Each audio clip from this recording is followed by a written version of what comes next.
Glazing छान आहे, shining पण भरपूर आहे, सरळ आहे, लांब आहे, आपल्या अपेक्षेपेक्षा पण चांगली आहे. आणि तिखटपणा कसा आहे? तिखटपणा तर काय त्याचा म्हणजे कोणी खाऊन एक दोन व्यापारी मला असे झालेले बघायला, ही मिरची वेगळी दिसते असे. त्याने एकच मिरची खाऊन दाखव म्हणलेलं तुला मी अख्खी बॅग फ्री मध्ये देणार. हा हा म्हणजे म्हणजे तिखट. खाऊ शकत नाही एवढी तिखट मिरची आहे. Okay okay.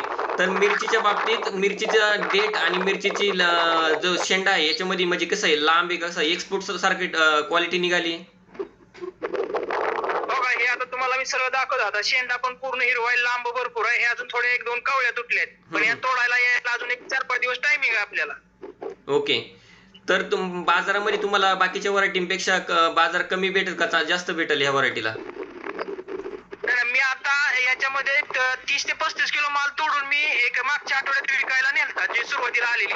तर मला इतर याच्यापेक्षा 10 रुपयाने मी मिरची म्हणजे 50 रुपयाने चालेल, मी 60 रुपये